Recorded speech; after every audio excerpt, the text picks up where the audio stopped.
Hey guys, welcome to No One Topic. It's Ian and Peter here. As promised, we've put ourselves through it. We've put ourselves through the ringer. And here we are now to report our findings. We are, of course, talking about Daddy's Home 2.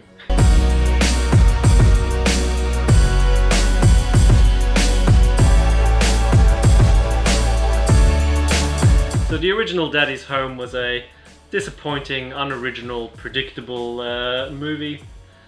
Typical of the sort of yawn fest that comes out of Hollywood fairly regularly. The characters were occasionally amusing. Was it memorable? What? What do you mean? Oh, the movie! No, it was not. In fact, I forgot about it as soon as I saw it until such time that a sequel was announced. In fact, I only heard about this sequel like 2 months ago. The fact that they apparently started filming this only close to 6 months ago, back in March 2017, probably tells you something about how quickly they rushed this out of the gates. But why did they, Ian?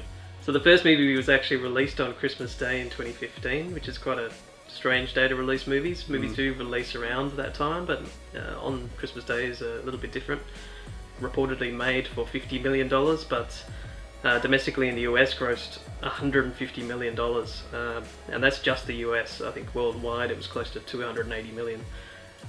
So it really is a no-brainer for the producers when looking at a movie like this that costs, fairly cheap to make. Is very tried and tested sort of concepts, makes a ton of money. There's always going to be that temptation just to make another one.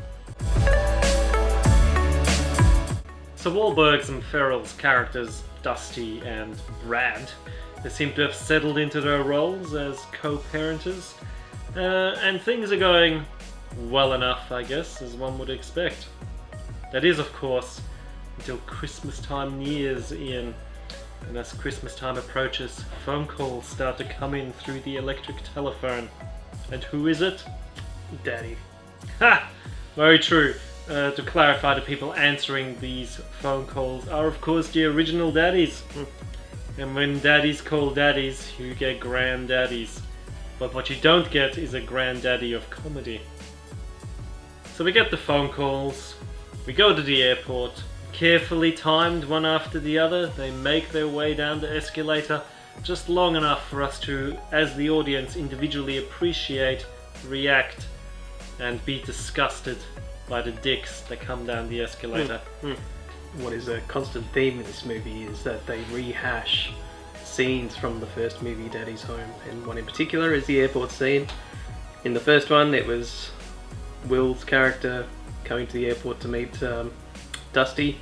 In this one, they recreate it, this time with Dusty and Will, Dusty and Brad, should I say, meeting up with their fathers. So unfortunately, it's a common theme in this one, is that they just rehash the same jokes. If it was funny in the first one, they just seem to redo it. But Dusty's dad is essentially your typical alpha male. He's egotistical, he's eager to assert his dominance over the others. And I guess meeting him gives you a glimpse into how Dusty ended up being the man that he is.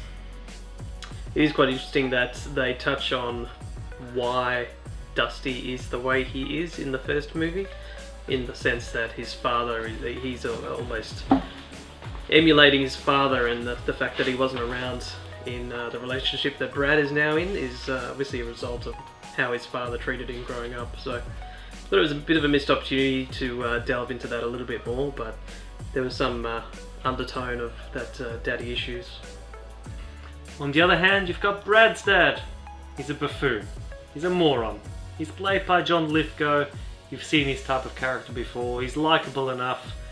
So Dusty's dad, being the egocentric character that he is, decides that he must be the one that makes this particular Christmas great. So what does he do? He gets onto Airbnb and he hires a very lovely chalet for him and the family and all the rest, including all the wives, all the children, to spend the holidays celebrating the death of Christ. I forget. What the fuck's Christmas? But remember, there's the whole nativity thing. Oh, that's what Easter is for. Ah, what a good Christian lad I am. Something that I didn't really get was the fact that the whole Airbnb thing, like, why were they leaving the house? why were they having to go somewhere else? They've got this massive house and this small group of people, yet somehow there was this need to venture off, which again just lends itself to the fact that they are trying to build a movie around these classic Christmas sort of themes where everyone is put out of their comfort zone and have to they're forced to work together and, you know, overcome their differences. So they all head off into a cabin in sort of a mountainous village to spend Christmas together.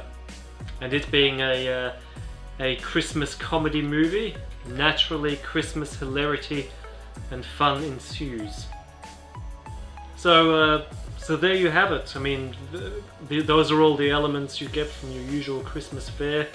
If you're actually wanting plot, if you're looking for intrigue or anything more meaty that might make you as an audience member feel like you've learned something, and unfortunately you're going to have to look elsewhere. I'll tell you what though, Ian, I know you and I differ somewhat in our opinions on this, but I for one found the casting of Mel Gibson terrible. Like I know it's been a long time since he made his comments, but there's just something about him. I'm not ready to laugh. In the scene where they're coming down the escalators, all I saw was Mel Gibson, and all I wanted to do was either turn it off or assault him somehow physically. So when that's the effect I get from the movie, it tends to tell me that maybe they should have chosen someone else to play that part. But I know you feel a bit differently. I know you do. So what do you think? So for me, I think Mel was probably one of the standout characters. I will say that he was probably playing the character that people expected. He was egotistical, he was brash, not the most likable. He scoffed at every joke and everything that the people were doing.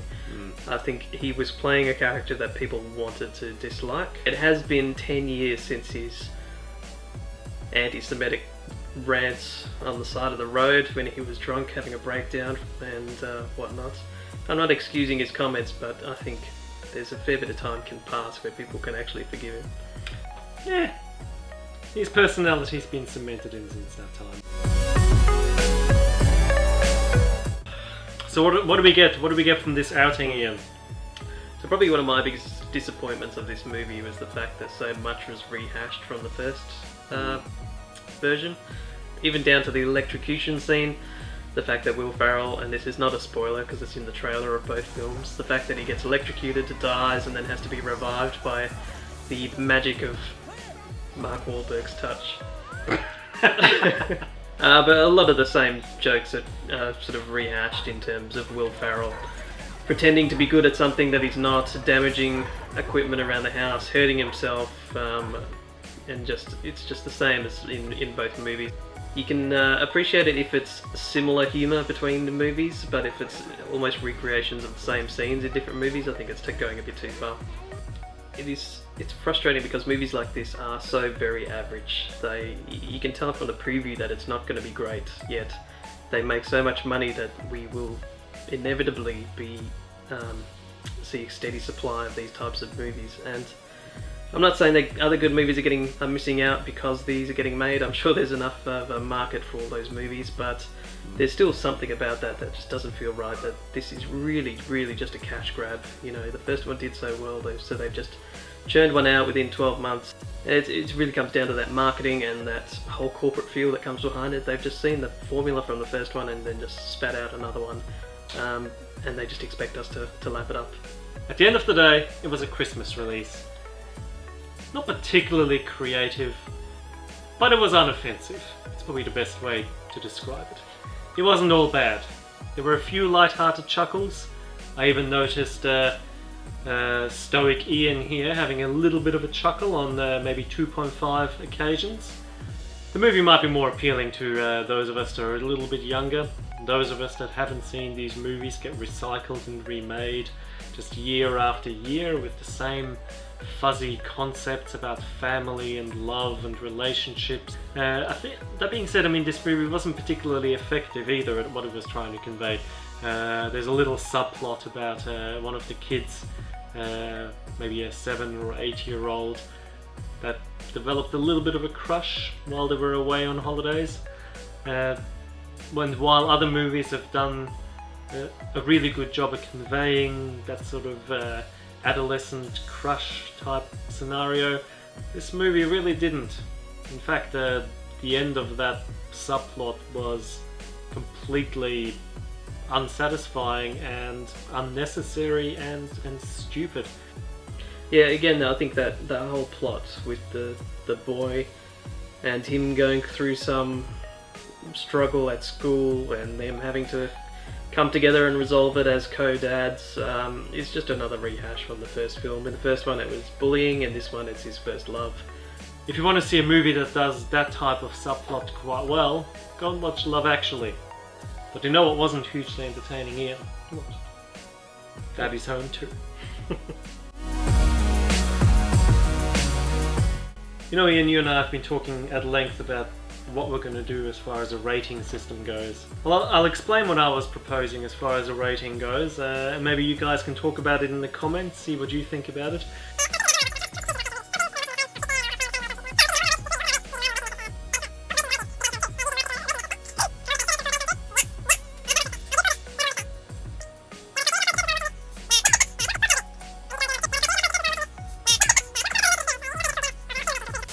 What about you, Ian? So I gave it a laptop, a phone, a no pause for a pause for and curtains not drawn, surround sound system not engaged.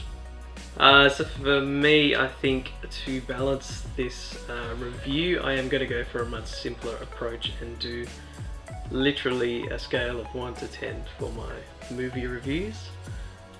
Daddy's Home 2, I give a solid 2 out of 10. That's surprisingly rough, Ian. Even for a piece of shit like this. I would have paused it for a As I said, there's just too much repetition from the first movie. Perhaps because I saw the first one and the second one almost back to back lends to the fact that I disliked the second one. So there were some good laughs in there, but overall I just wasn't entertained. If it wasn't for the free donuts and the cheese platter, I may not have attended at all, but I say that really got it half a star out of that as well. So there you go. Ian and Peter's review for Daddy's Home 2. So be sure to like and subscribe if you've enjoyed this review and want to see us do any others. We intend to do them reasonably frequently. We do watch a fair few movies, so whether it's on Blu-ray or at the cinema, we will try to capture our thoughts and put them into this format. Be sure to put a comment below if you've got any suggestions for movies that you'd want us to cover, or any hidden gems you think you'd like to see us discuss and give our opinions on. Alright, thanks guys, and we'll see you next time on No One Topic. I can't believe how much of the original movie you can remember, Ian. I can't. Seriously, I appear to have erased it entirely from my mind.